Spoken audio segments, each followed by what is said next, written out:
રૂપાંતરના બાળ દોસ્તો, તમે લગભગ 2 વર્ષનો અભ્યાસક્રમ પૂરો કર્યો, કેટલાક લોકોએ 1 વર્ષનો અભ્યાસક્રમ પૂરો કર્યો, કેટલાક લોકોનો અભ્યાસક્રમ અત્યારે ચાલુ છે.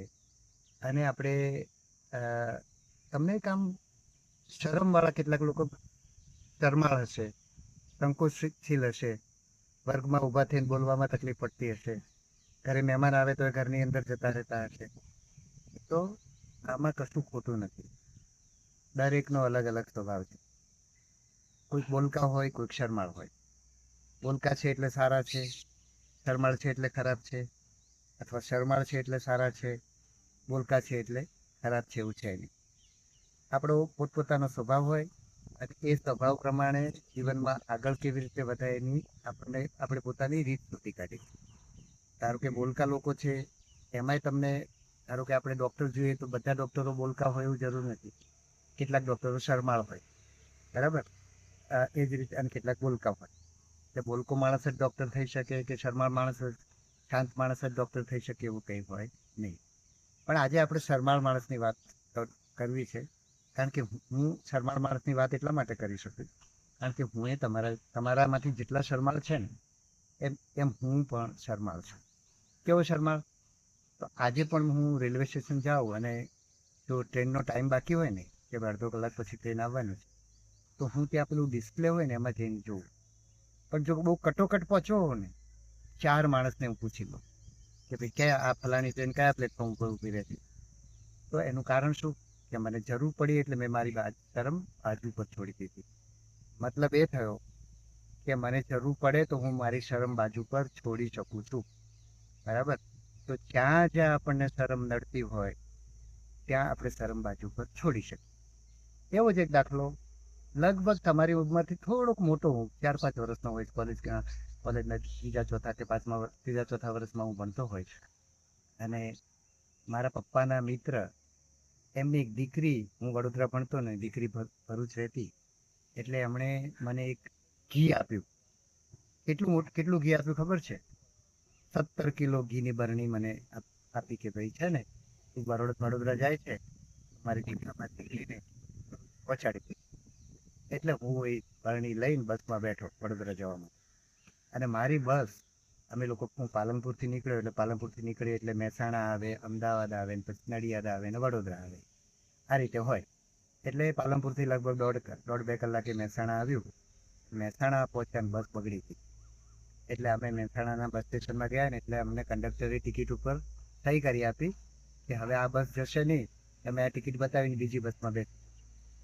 હવે મારી પાસે 17 કિલોની બરણી હતી, એ લઈને મારે ઉતરવાનું.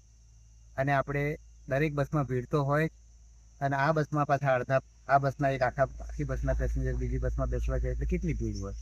એટલે હું તો બસમાં બેસી રહ્યો અને બસ ગઈ ડેપોમાં રિપેર કરવા માટે. અને ડ્રાઈવરને પૂછ્યું કેટલો ટાઈમ થશે. હવે સવારના લગભગ 10 વાગ્યા હશે. ડ્રાઈવરે એવું કીધું કે 5 વાગે સાંજે રિપેર થશે. એટલે મેં કીધું કેમ, પણ અહીંયા કોઈ રિપેર કરવાવાળું નથી કે બહુ બધી બસો રિપેર કરવા માટે આવી છે? એટલે ડ્રાઈવરે કીધું ના ના, આ લોકો કરી આપતા નથી, સરસ કરી આપવા ના પાડે. હવે હું તો એકદમ શરમાળ, આટલું ડ્રાઈવરને પૂછવું નહીં, પણ મારી પાસે બરણી હતી આવડી મોટી, એટલે મારે પૂછ્યા સિવાય છૂટકો નહોતી, મારી શરમ બાજુ પર મૂકી દેવી પડી. એટલે પછી ત્યાં મેં જોયું કે પેલા એક વાદળી કલરના કપડાં પહેરેલા એક ભાઈ ત્યાં રિપેરિંગવાળા હતા. એમને મેં પૂછ્યું કેમ તમે રિપેર નથી કરી આપતા? કે ના ના, લાવો કરી આપું. અને એમને તરત જ રિપેર કરી આપ્યું. રિપેર કરતા 15-20 મિનિટ કે અડધો કલાક કદાચ લાગ્યો હશે. ડેપોમાં બાજુમાં જ બસ સ્ટેશન હતું. અમે અમારી બસ લઈને બસ સ્ટેશનમાં આવ્યા અને પેલા જે લોકોને ટિકિટમાં લખી આપ્યું તો એ બધા બધી ગીર્દીવાળી બસોના કારણે હજુ તો રાહ જ જોતા. એ બધા માણસો બસમાં પાછા આવી ગયા. આ કેવી રીતે શક્ય બન્યું? એ મારી શરમ છોડી. મેં શરમ શું કામ છોડી? કે મારી પાસે બરણી હતી. તો ધારો કે મારે ડૉક્ટર થવું છે અને કોઈનું માર્ગદર્શન જોઈએ છે, કે ધારો કે મારે ગણિતના પ્રોફેસર થવું છે અને મને ગણિત નથી આવડતું અને મને પાછી શરમ પણ આવે છે કોઈની મદદ લેવામાં. પણ જો મારું સપનું હોય કે મારે ડૉક્ટર થવું છે, કે મારે વકીલ થવું છે, કે મારે ચિત્રકાર થવું છે. હવે તમારે કોઈ ધારો કે ચિત્રકાર થવું હોય, ચિત્રના આપણા શાળામાં શિક્ષક ના હોય, તો આપણે કોઈકને પૂછવું પડે કે ભાઈ સારા ચિત્ર શિક્ષક છે એવું, તો કોને પૂછવું પડે? આપણા પડોશમાં પૂછવું પડે, આપણા શિક્ષકોને પૂછવું પડે, આપણા મિત્રોના મમ્મી પપ્પાને પૂછવું પડે, આપણે મામાના ઘરે જઈએ ત્યાં પૂછવું પડે, તો એ પૂછવામાં આપણે પાછો સંકોચ થતો હોય. પણ જો આપણે ચિત્રકાર થવું હોય, જેમ મારે બરણી ઉચકવી નથી, તો આપણે બધું શરમ બાજુ પર મૂકીને આપણે કરી શકીએ. એટલે આપણે શરમ છે, શરમ આખી જિંદગી રહેવાની છે. મને બચપણમાં બધા શરમાળ કહેતા હતા, આજે મને કોઈ શરમાળ કહેતું નથી. પણ મને ખબર છે કે જ્યારે કોઈકની સાથે વાત કરવામાં મને આજે સંકોચ થાય છે, પણ એ સંકોચ ક્યારે હું બાજુ પર મૂકી શકું છું? મારે કશું કરવું છે, મારે કોઈકની મદદ જોઈએ છે, મારે આગળ વધવું છે. તો જો તમે પણ તમારા સપના માટે આગળ વધવું હશે ને, એ તમે યાદ રાખશો અને એના માટે કંઈ કરવાની જરૂર પડશે, તો તમે તમારી શરમ બાજુ પર મૂકી શકશો. અને ફરી વાર કહું, શરમાળ હોવું એમાં કશું ખોટું નથી. હું શરમાળ છું, તોય ગુજરાતના જિલ્લાના પોલીસ વડા તરીકે અસરકારક કામ કરી છે. ગુજરાતની પોલીસના મકાનો આખા રાજ્યના બનાવવામાં જેની જોડે વાત કરવાની જરૂર પડે એ બધી કરી છે.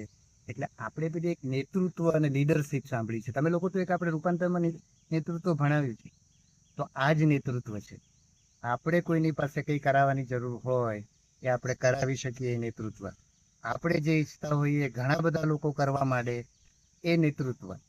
બરાબર છે. એટલે જેમ મારે કોઈકની પાસે મારે એસટીની બસ રિપેર કરાવવાની હતી, તો એ મેં નેતૃત્વ દાખવ્યું કહેવાય. મારે ધારો કે ગુજરાતમાં હું પરીક્ષાઓ લેતો હતો પોલીસ ભરતીની, તો આખા ગુજરાતના લોકો પોલીસ ભરતીના જે ઉમેદવારો હોય, છોકરાઓ હોય, પરીક્ષા આપતા હોય, એને મદદ કરવા માટે હું કહું ને આવવા માંડે, એ લોકો મદદ કરવા માંડે, એ નેતૃત્વ. તમે પણ નેતૃત્વ લઈ શકો. તમને કંઈ પણ ગમતું હોય, દાખલા તરીકે તમને સફાઈ ગમતી હોય, તો તમે કોણ, તમારી સાથે તમારા મમ્મી પપ્પાના આખું ફળિયું તમારી સાથે જોડાઈ જાય, અથવા તમારા મિત્રો જોડાઈ જાય, કે તમારે વૃક્ષો વાવવા હોય ને તમારી શાળાના બધા લોકો જોડાઈ જાય, તો આને નેતૃત્વ કહેવાય. અને એમાં નેતૃત્વ કરવું હોય કે બીજું કંઈ પણ કરવું હોય, શરમ સંકોચ આપણે બાજુ પર મૂકી શકીએ છીએ. ભલે આપણો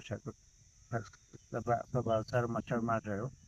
અને હવે તમે ક્યારેક આવું મોટું નેતૃત્વ લીધું હશે, તમારા ગામમાં બહુ બધા ઝાડ ઉછેર્યા હશે, કે તમારામાંથી કોઈ ડૉક્ટર થશે અને હું તમને મળીશ, ત્યારે મને થશે કે મેં આવી વાત કરી હતી, અને આમાં મારા એવા છોકરાઓ મારા છેલ્લા એવા શિષ્યો મારા નીકળી ગયા કે એમણે મારી જેમ શરમ બાજુ પર મૂકી અને ખૂબ આગળ વધ્યા. ખૂબ ખૂબ આગળ વધો. ખૂબ શુભેચ્છાઓ.